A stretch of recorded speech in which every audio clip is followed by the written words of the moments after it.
Democracy is government by the people, for the people, of the people. Lord Dahal has said, somewhere inside all of us, the power to change the world. The power to change the world. Indians struggle to win our freedom and we have right to vote because of them. Exercising our right to vote uphold what our freedom fighters and the struggle in our past generation by voting for a better India. Voting is not only our right, it's our power. The vote is the precious. It is the most powerful non-violent tool we have in democratic society.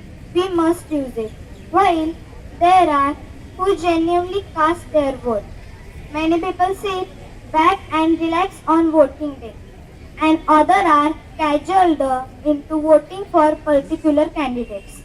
The importance of voting has lost amongst the hustle and bustle of city life. Barack Obama has said, things no such as a vote. That doesn't matter. It matters all. The voter should be aware of his right because it is his power. Another responsibility of citizen is voting by voting. Citizen is participate in democratic government process. Michelle Obama has said, you have got vote, vote, vote. That's the way we move forward. Voting is integral part of democracy. Voting is the one way to be more civically engaged with your government. Voting is a citizen a voice and an opportunity to participate in democratic process. Voting is the one of the fundamental rights our country offers.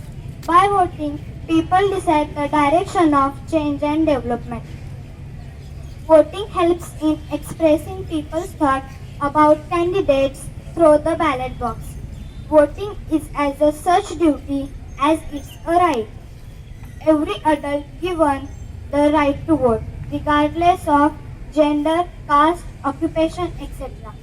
It is the best way to express the opinion of citizens in a democratic state. We can say the voting is important civic duty and voting is a really important civic duty. Thank you.